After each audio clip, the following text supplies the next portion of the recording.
Hi friends, जय जगन्नाथ। समस्त को मोर यूट्यूब चैनल को स्वागत। पिलाने आमे ओटीटी एग्जाम 2025 मसीहार पेपर 1 सबू क्वेश्चन गुड़ को डिस्कसन कर सारी। आज आम 2024 मसीहार ओटीटी पेपर 1 सीडीपी क्वेश्चन गुड़ को डिस्कसन करवा। तेणु वीडियो को प्रथम शेष पर्यटन देखु एवं जो मैंने प्रथम कर देखुच फास्ट सब्सक्राइब माय चैनल। मो चैनल ना हूँ डियर ऑफिसर। पिला माने समस्त सब्सक्राइब करने कारण सब्सक्राइब करने द्वारा ही तुम्हें माने अपडेट वीडियो सबू पाई परिबो। ओके, चलो स्टार्ट करवा। फास्ट क्वेश्चन देइछि, प्राथमिक विद्यालय रे बहु श्रेणी शिक्षादान व्यवस्था कहीं थाए। पिला माने फास्ट देख बहु श्रेणी शिक्षादान व्यवस्था कौन। पिला माने मन कर तुम गोटे प्राइमरी स्कूल रे शिक्षक अच्छ, से कौन प्रथम रु पंचम श्रेणी क्लास अच्छी, किंतु सेठारे तुम्हें मोटरू 2टा शिक्षक अच्छ, तुम्हें आउ प्रधान शिक्षक। ताल तुम्हें मैंने केमिति क्लास को मैनेज कर पिला माने सेठारे सही सिचुएशन रे आमे कौन करूँ, क्लास को मर्ज कर दू। गोटे रूम रे आमे 2 ରୁ 3टी कौन क्लास को एकाठी करी पढ़ाई था ना नहीं, से ही कहुए कौन बहु श्रेणी शिक्षादान व्यवस्था। पिला माने ऑप्शन देख कौन देछि। फास्ट ऑप्शन देछि श्रेणी गृहर अभाव जोगु। पिला माने एटा तो हब नहीं। शिक्षकों को अधिक क्रियाशील करने पिला माने एटा कौन हम कि हेनी। से कह श्रेणी अनुपात रे कम संख्यक शिक्षक थी। पिला माने एटा हमर हम ना नहीं, ताले हमर आंसर ये आसीगला कौन ऑप्शन सी, कौन श्रेणी अनुपात रे कम संख्यक शिक्षक थी आम कौन बहु श्रेणी शिक्षादान व्यवस्था करि थाउ। तापर क्वेश्चन देखिबा, निम्नलिखित मध्य शिक्षार्थी केन्द्रिक शिक्षण में क्या गुरुत्व अधिक दि जाए। पे जेहेतु शिक्षार्थी केन्द्र क्या गुरुत्व दिहब, ऑप्शन देख। पे शिशु पर अधिक गुरुत्व दिज्व ना नहीं, तेल आम आंसर हम कौन ऑप्शन बी। तापर क्वेश्चन देखिबा, केउं दक्षता भित्तिक शिक्षादान शिक्षण प्रक्रिया संपर्कित नुहे। ऑप्शन देखिए चलो, पाठटी को केते गुड़िए छोट छोट एकक प्रकाश करा जाए ना, दक्षता गुड़ी को सरल रु जटिल क्रमान्वय सजाई थाए ना, प्रत्येक दक्षता पूर्व दक्षता उपरे आधारित ना, समस्त दक्षतार शिक्षादान और शिक्षण कार्य एक संगे करा जाय थाए। पिला माने एक संगे करा जाय थाए कि पिला माने एटा हमर हब नाही, ताले हमर आंसर हो गला कौन ऑप्शन डी। पिला माने नेक्स्ट क्वेश्चन देखिबा, कौच प्रवेशिका परीक्षा केउं प्रकार परीक्षण। से कह समाप्ति सूचक ना, निदानात्मक ना, गठनात्मक ना, व्यवस्थान। पिला माने आमे 2025 सेट रे पढ़थिला ना नहीं, प्रवेशिका परीक्षा जेंती ओटीटी हो कि सीटी एंट्रांस हो कि बीएड एंट्रांस हो, से सब कोथरे जीव हमर व्यवस्थान मूल्यांकन रे ही जीव। ताले हमर आंसर हो गला कौन ऑप्शन डी। तापर क्वेश्चन देखिबा, केउंटी परीक्षण एक साधनी नुहे। से कह ऑप्शन देखिए तनकी तालिका ना, निर्धारण मापनी ना, प्रगति पत्र ना, गृह कार्य। पिला माने प्रोग्रेस कार्ड गोटे कौन परीक्षण से साधन जाऊँगी कि सेटा जाएनि, ताले हमर आंसर हो कौन ऑप्शन सी प्रगति पत्र। तापर क्वेश्चन देखिबा, केउं शिक्षादान शिक्षण सामग्री संपर्कित नुहे। से कह केउंटा शिक्षादान शिक्षण सामग्री संपर्कित नुहे। से कह शिक्षादान शिक्षण को आनंददायक करवा ना, निर्धारित समय विषय वस्तु को समाप्ति करवा ना, शिक्षण पर अभिप्रेरणा जागृत करवा ना, वास्तव धारणा उपर शिक्षादान करवा। पिला माने शिक्षादान शिक्षण को आनंददायक करवा एटा तो हब, शिक्षण पर अभिप्रेरणा जागृत करवा एटा तो हब, वास्तव धारणा उपर शिक्षादान करवा एटा तो हब। से कह निर्धारित समय विषय वस्तु समाप्ति करवा। पिला माने निर्धारित समय विषय वस्तु समाप्ति करवा कौन टीएलएम संपर्कित कि एटा हबनी, ताले हमर आंसर हो गला कौन ऑप्शन बी। तापर क्वेश्चन से कह निरवच्छिन्न और संव्यापक परीक्षण लक्ष्य होची कौन। पिला जोटा आम कहे कौन सीसी, जोटा कौन कहे continuous and comprehensive assessment evaluation. तार अर्थ कौन कौची, तार लक्ष्य कौन। ऑप्शन देखिए चलो, सामग्रिक विकास ना, शैक्षिक विकास ना, ज्ञानात्मक विकास ना, ଐଚ୍ଛିକ ବିକାଶ। ପିଲାମାନେ ନିରବଚ୍ଛିନ୍ନ ସବ୍ୟାପକ ପରୀକ୍ଷଣର ଲକ୍ଷ୍ୟ ହେଉଛି କ'ଣ? ସାମଗ୍ରିକ ବିକାଶ। ବୁଝିଲା? Option A. ତାପରେ କ୍ୱେଶ୍ଚିନ୍ ଦେଖିବା, ନିମ୍ନରେ ପ୍ରଦତ୍ତ କେଉଁଟି ସୃଜନଶୀଳତା ସମ୍ପର୍କରେ ଠିକ୍ ନୁହେଁ? ସେ କହିଛି ସୃଜନଶୀଳତା ସାର୍ବଜନୀନ, ଏଇଟା ତ ହେବ। ସୃଜନଶୀଳତା ମୁକ୍ତ ଚିନ୍ତା ଓ ଦୁଃସାହସିକ କାର୍ଯ୍ୟ ଅଟେ, ଏଇଟା ତ ଆମର ହେବ। ସୃଜନଶୀଳତା ଓ ମେଳାପୀ ସ୍ୱଭାବ ସକାରାତ୍ମକ ଭାବେ ସମ୍ପର୍କିତ, ନା ସୃଜନଶୀଳତା ଓ ବିଦ୍ୟାଳୟ ସାଫଲ୍ୟତା ପାରସ୍ପରିକ ଭାବେ ସମ୍ପର୍କିତ ନୁହନ୍ତି? ପିଲାମାନେ ଏଇଟା ତ ହେବ। ସେ କହୁଛି ସୃଜନଶୀଳତା ଓ ମେଳାପୀ ସ୍ୱଭାବ ସକାରାତ୍ମକ ଭାବେ ସମ୍ପର୍କିତ, ଏଇଟା ଆମର ହେବ ନାହିଁ। ତାହେଲେ ଆମର ଆନ୍ସର ହେଇଗଲା କ'ଣ? Option C.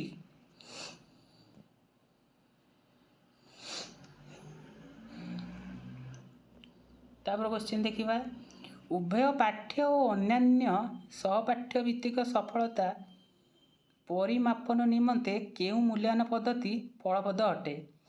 ପିଲାମାନେ ଅପସନ୍ ଦେଇଛି ବ୍ୟବସ୍ଥାନିକ, ଯେଉଁଟାକୁ ଆମେ ବ୍ୟବସ୍ଥାନ କହୁଛେ, ନା ସହବ୍ୟାପକ, ନା ଅଭିଯୋଗ୍ୟତା, ନା ନିଦାନାତ୍ମକ। ପିଲାମାନେ ଆମର ଆନ୍ସର ହେବ କ'ଣ? Option B, ସହବ୍ୟାପକ।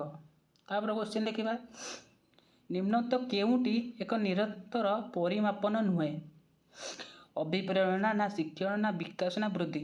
ପିଲାମାନେ ବୃଦ୍ଧି ଆମର ଏକ ନିର୍ଦ୍ଦିଷ୍ଟ ସମୟ ପର୍ଯ୍ୟନ୍ତ ବୃଦ୍ଧି ହୋଇଥାଏ, ତାପରେ ହେଇନଥାଏ। ତାହେଲେ ଆମର ଆନ୍ସର ହେଇଯିବ କ'ଣ? ଅପସନ୍ ଡି, ବୃଦ୍ଧି।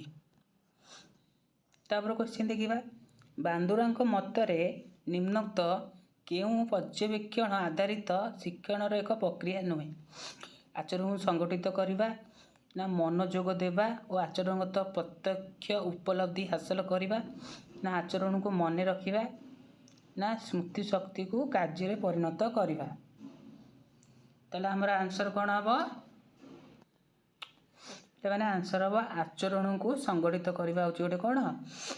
ବାନ୍ଦୁରଙ୍କ ମତରେ ପର୍ଯ୍ୟବେକ୍ଷଣ ଆଧାରିତ ଶିକ୍ଷଣର ଏକ ପ୍ରକ୍ରିୟା ନୁହେଁ। ବୁଝିଲା?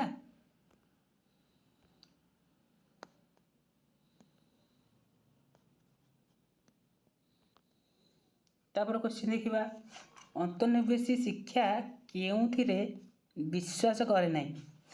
ପ୍ରଭେଦ ବୈଷମ୍ୟକୁ ଗ୍ରହଣ କରେ, ବିଭିନ୍ନତାକୁ ଅଭିନନ୍ଦନ କରେ, ଏଇଟା ତ ଆମର ହେବ। ବିଭିନ୍ନତା ଏକ ସାମାଜିକ ଦାୟିତ୍ୱ, ତାହା ଗ୍ରହଣ କର, ଏଇଟା ତ ହେବ। ବ୍ୟକ୍ତିଗତ ଭାବେ ଶିକ୍ଷଣ କରିବା ପ୍ରତ୍ୟେକ ପିଲା ପାଇଁ ଲାଭଦାୟକ। ପିଲାମାନେ ଅନ୍ତର୍ନିବେଶୀ ଶିକ୍ଷା କହିଲେ ମାନେ ଆମେ ସମସ୍ତେ ମିଶିକି ପଢ଼ିବା, ଏଠି ବ୍ୟକ୍ତିଗତ କିଛି ଆସିବ ନାହିଁ। ତାପରେ କିଛି ଅସମତା ଏକ ସାମାଜିକ ଧାରଣା, ଏଇ ଧାରଣା ଭୁଲ ଆଉ ଅଗ୍ରହଣୀୟ, ଏଇଟା ବି ଅନ୍ତର୍ନିବେଶୀ ଶିକ୍ଷାର ଅନ୍ତର୍ଭୁକ୍ତରେ ଯାଉଛି। ତାହେଲେ ଆମର ଆନ୍ସର ହେବ କେଉଁଟା? କେଉଁଥିରେ ବିଶ୍ୱାସ କରେ ନାହିଁ? ବ୍ୟକ୍ତିଗତ ଭାବେ ଶିକ୍ଷଣ କରିବା ପ୍ରତ୍ୟେକ ପିଲା ପାଇଁ ଲାଭଦାୟକ, ଏଇଟା ଉପରେ ବିଶ୍ୱାସ କରେ ନାହିଁ। ତାହେଲେ ଆମର ଆନ୍ସର ହେଇଗଲା କ'ଣ? Option C.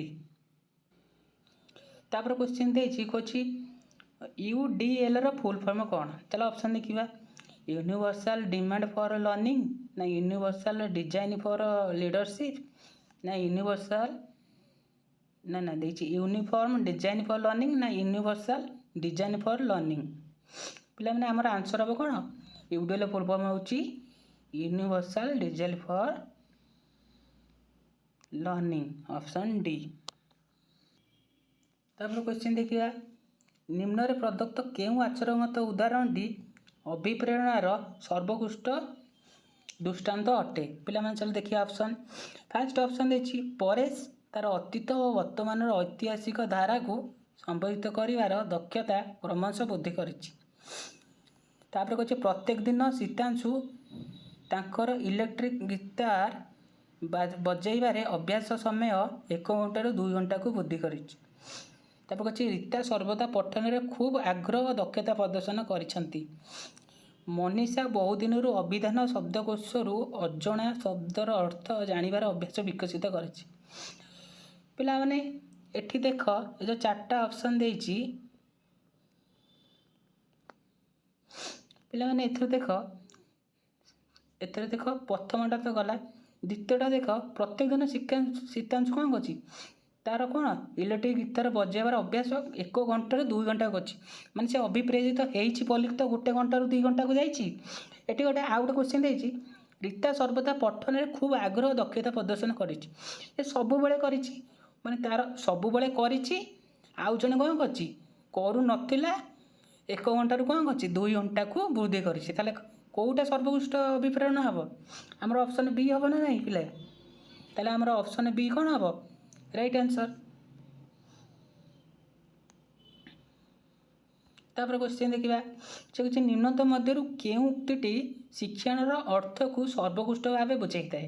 ସେ କିଛି ଜ୍ଞାନ ସଂରଚନା ହିଁ ଶିକ୍ଷଣ, ନା ତଥ୍ୟ ମନେ ରଖିବାର ପ୍ରକ୍ରିୟା ହିଁ ଶିକ୍ଷଣ, ନା ପରିପକ୍ୱତା ଦ୍ୱାରା ବ୍ୟବହାର ପରିବର୍ତ୍ତନ ହିଁ ଶିକ୍ଷଣ, ନା ଶିକ୍ଷଣ ହେଉଛି ଏକ ସ୍ୱୟଂ କ୍ରିୟାଜନିତ ବ୍ୟବହାରର ପରିବର୍ତ୍ତନ? ପିଲାମାନେ ସର୍ବୋତ୍କୃଷ୍ଟ ଭାବେ କେଉଁଟା ବୁଝାଇଥାଏ? ଜ୍ଞାନ ସଂରଚନା ହିଁ ଶିକ୍ଷଣ, ଅପସନ୍ ଏ। ତାପରେ କ୍ୱେଶ୍ଚିନ୍ ଦେଖିବା, ଶିକ୍ଷାର୍ଥୀମାନଙ୍କ ଭିନ୍ନତାକୁ ଦୃଷ୍ଟିରେ ରଖି ଆମକୁ କେଉଁ ପ୍ରକାରର ପାଠ୍ୟକ୍ରମକୁ ଆପଣେଇବାକୁ ହେବ? ସେ କହୁଛି ସ୍ପାଇରାଲ ପାଠ୍ୟକ୍ରମ, ନା ଅନ୍ତର୍ନିବେଶୀ ପାଠ୍ୟକ୍ରମ, ନା ସ୍ୱତନ୍ତ୍ର ପାଠ୍ୟକ୍ରମ, ନା କୋର୍ ପାଠ୍ୟକ୍ରମ? ପିଲାମାନେ ଆମେ ଏବେ ଦେଖିଲେ ନା, ଅନ୍ତର୍ନିବେଶୀ ଶିକ୍ଷାରେ କ'ଣ କରିବ? ଭିନ୍ନକ୍ଷମକୁ ଦୃଷ୍ଟିରେ ରଖିକି କ'ଣ କରିବା? ଆମେ ପାଠ୍ୟକ୍ରମକୁ ଆପଣେଇ ନେବା। ତାହେଲେ ଆମର ଆନ୍ସର୍ ହେବ ଅପସନ୍ ବି। ତାପରେ କ୍ୱେଶ୍ଚିନ୍ ଦେଖିବା, ନିମ୍ନତ ମଧ୍ୟରୁ କେଉଁଟି ମେଧାବୀ ଶିକ୍ଷାର୍ଥୀମାନଙ୍କ ପାଇଁ ଏକ ଶିକ୍ଷା ବ୍ୟବସ୍ଥା ନୁହେଁ? ତ୍ୱରାନ୍ୱିତ ଶିକ୍ଷା, ନା କ୍ଷୁଦ୍ର ଦଳ ଗଠନ କରି ଶିକ୍ଷାଦାନ ଦେବା, ନା ସମୃଦ୍ଧିମୂଳକ କାର୍ଯ୍ୟକ୍ରମ, ନା ସମର୍ଥ ଦଳ ଗଠନ? ପିଲାମାନେ କେଉଁଟା ହେବନି ଆମର? ପିଲାମାନେ କ୍ଷୁଦ୍ର ଦଳ ଗଠନ କରି ଶିକ୍ଷାଦାନ ଦେବା କ'ଣ ଗୋଟେ ମେଧାବୀ ଶିକ୍ଷାର୍ଥୀମାନଙ୍କ ପାଇଁ ଗୋଟେ ଶିକ୍ଷା ବ୍ୟବସ୍ଥା ନୁହେଁ, ଅପସନ୍ ବି।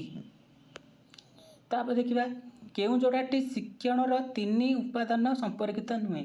ସେ କହୁଛି ଆହରଣ ମନୋନୟନ, ନା ଆହରଣ ଧାରଣ, ନା ଆହରଣ ପ୍ରୟୋଗ, ନା ଧାରଣା ପ୍ରୟୋଗ? ପିଲାମାନେ କେଉଁଟା ହେବନି?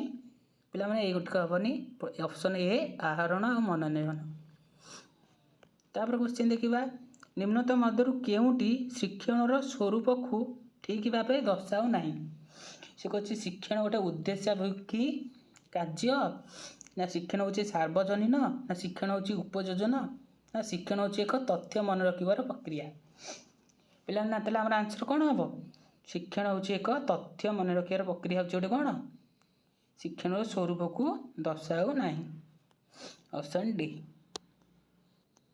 ତାପରେ କ୍ୱେଶ୍ଚିନ୍ ଦେଖିବା, ପାମରଙ୍କ ମତ ଅନୁସାରେ ଶିଶୁଠାରେ ଆଚରଣଗତ ପରିବର୍ତ୍ତନ କାହା ସହ ଘଟିଥାଏ? ଯୁବକ ଅବସ୍ଥାରେ, ନା ଶୈଶବ ଅବସ୍ଥାରେ, ନା ଜଳବାୟୁ, ନା ବିକାଶ ବା ପୂର୍ଣ୍ଣତା? ପିଲାମାନେ କେଉଁଠି ଘଟିଥାଏ? ପିଲାମାନେ ଆନ୍ସର୍ ହେବ କ'ଣ? ବିକାଶ ବା ପୂର୍ଣ୍ଣତା, ଅପସନ୍ ଡି। ତାପରେ କ୍ୱେଶ୍ଚିନ୍ ଦେଖିବା, ଜନ୍ମ ପୂର୍ବାବସ୍ଥା ବା ପୂର୍ବ ନାଟାଲ ପର୍ଯ୍ୟାୟର ହାରାହାରି ସମୟ ଅବଧି କେତେ ଦିନ?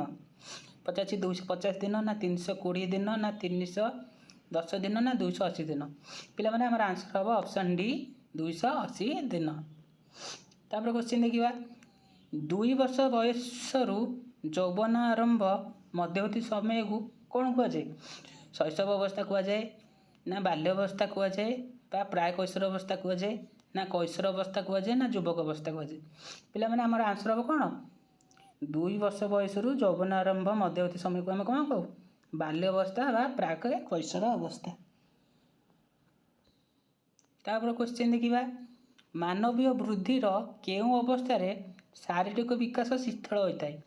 ସେ କହୁଛି ଶୈଶବ ଅବସ୍ଥାରେ, ନା ଆଦ୍ୟ ବାଲ୍ୟ ଅବସ୍ଥାରେ, ନା ପରବର୍ତ୍ତୀ ବାଲ୍ୟ ଅବସ୍ଥାରେ, ନା କୈଶୋର ଅବସ୍ଥାରେ? ତାହେଲେ କେଉଁ ଅବସ୍ଥାରେ ଶାରୀରିକ ବିକାଶ ଶିଥିଳ ହୋଇଥାଏ? ପିଲାମାନେ ଆମର ଅପସନ୍ ବି ଆଦ୍ୟ ବାଲ୍ୟ ଅବସ୍ଥାରେ ହିଁ ଶାରୀରିକ ବିକାଶ ଶିଥିଳ ହୋଇଥାଏ।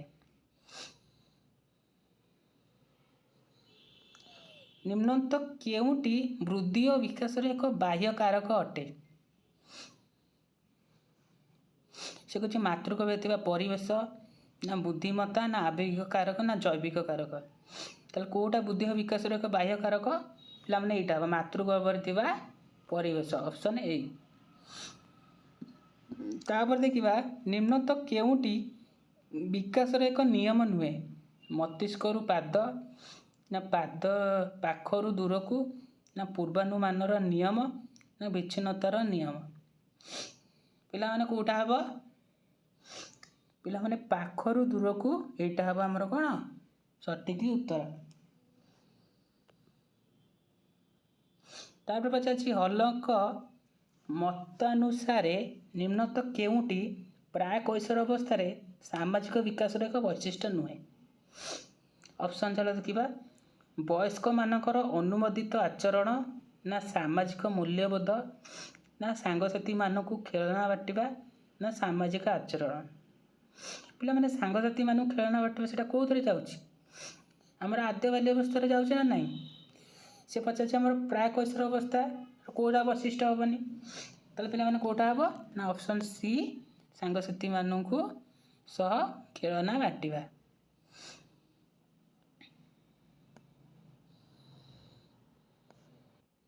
ତାପରେ କ୍ୱେଶ୍ଚିନ୍ ଦେଖିବା। ବୌଦ୍ଧିକ ବିକାଶର ପ୍ରଥମ ପର୍ଯ୍ୟାୟକୁ କ'ଣ କୁହାଯାଏ? ପିଲାମାନେ ଯେଉଁ 4ଟା ପର୍ଯ୍ୟାୟ ଅଛି, ଫାର୍ଷ୍ଟକୁ ଆମେ କ'ଣ କହୁ? ସେ କହିଛି ସମ୍ବେଦୀକାରକ କହୁ, ନା ପ୍ରାକ୍ ସଂକାର୍ଯ୍ୟଧର୍ମୀ, ନା ସ୍ଥୂଳ ସଂକାର୍ଯ୍ୟଧର୍ମୀ ପର୍ଯ୍ୟାୟ କହୁ, ନା ଯଥାର୍ଥ ସଂକାର୍ଯ୍ୟଧର୍ମୀ ପର୍ଯ୍ୟାୟ ବୋଲି କହୁ? ପିଲାମାନେ ବୌଦ୍ଧିକ ବିକାଶର ପ୍ରଥମ ପର୍ଯ୍ୟାୟକୁ ଆମେ କ'ଣ କହୁ? ସମ୍ବେଦୀକାରକ ପର୍ଯ୍ୟାୟ ବୋଲି କହିଥାଉ। ତାହେଲେ ଆନ୍ସର ହେଲା କ'ଣ? Option A. ତାପରେ କେଉଁଟି କାର୍ଯ୍ୟ ମାଧ୍ୟମ ଶିକ୍ଷଣ ପଦ୍ଧତି ଅନ୍ତର୍ଭୁକ୍ତ? ସେ ପଚାରିଛି ଅପସନରେ ଆଲୋଚନା ପଦ୍ଧତି, ନା ପ୍ରକଳ୍ପ ପଦ୍ଧତି, ନା ଅଭ୍ୟାସ ପଦ୍ଧତି, ନା ବର୍ଣ୍ଣନା ପଦ୍ଧତି। ପିଲାମାନେ କାର୍ଯ୍ୟ ମାଧ୍ୟମ ଶିକ୍ଷଣ ପଦ୍ଧତି କେଉଁଟା? ଆମର ପ୍ରକଳ୍ପ ପଦ୍ଧତି, ଅପସନ୍ ବି। ତାପରେ କହିଛି ମଣିଷର ଭ୍ରୂଣରେ କେତେ ଯୋଡ଼ା କ୍ରୋମୋଜୋମ୍ ବା ଗୁଣସୂତ୍ର ଦେଖିବାକୁ ମିଳେ? ଚାଲ ଅପସନ୍ ଦେଖିବା। ସେ କହିଛି 20 ଯୋଡ଼ା, ନା 22 ଯୋଡ଼ା, ନା 23 ଯୋଡ଼ା, ନା 24 ଯୋଡ଼ା। ପିଲାମାନେ ଆମର କେତୋଟି ଗୁଣସୂତ୍ର ବା କ୍ରୋମୋଜୋମ୍ ଯୋଡ଼ା ଥାଏ? ପିଲାମାନେ ଆମର 23ଟି ଯୋଡ଼ା ଥାଏ। ତାହେଲେ ଆମର ଆନ୍ସର ହେଇଗଲା କ'ଣ? Option C. ଲାଷ୍ଟ କ୍ୱେଶ୍ଚିନ୍ ଦେଖିବା। ଅଧିକାଂଶ ମନୁଷ୍ୟଙ୍କ ପାଖରେ ଦେଖାଯାଉଥିବା ବୌଦ୍ଧିକ ବା ବୁଦ୍ଧ୍ୟାଙ୍କ ପରିସର କେତେ? ସେ କହିଛି 80ରୁ 100, ନା 90ରୁ 110, ନା 100ରୁ 120 ବୃଦ୍ଧ୍ୟାଙ୍କ, ନା 70ରୁ 100 ବୁଦ୍ଧ୍ୟାଙ୍କ। ପିଲାମାନେ ଆମର କେତେ? ନର୍ମାଲ ପିଲାମାନେ ଆମର 90ରୁ 110 ହେଉଛି ବୁଦ୍ଧ୍ୟାଙ୍କ, IQ ଯେଉଁଟାକୁ ଆମେ କହୁଛେ। ତାହେଲେ ଆମର ଆନ୍ସର ହେଇଗଲା କ'ଣ? ଅପସନ୍ ବି। ପିଲାମାନେ ଆଜି ଥିଲା CTPର କ୍ୱେଶ୍ଚିନ୍ର ଆଲୋଚନା। ପିଲାମାନେ ଯଦି ଭଲ ଲାଗିଥିବ ଲାଇକ୍, ସେୟାର ଆଉ ସବସ୍କ୍ରାଇବ୍ କରିନେବ। ମୋ ଚ୍ୟାନେଲର ନାଁ ହେଉଛି ଡିଅର୍ ଅଫିସର। ଦେଖା ହେବା ନେକ୍ସଟ ଭିଡ଼ିଓରେ। ରହିଲି, ଜୟ ଜଗନ୍ନାଥ।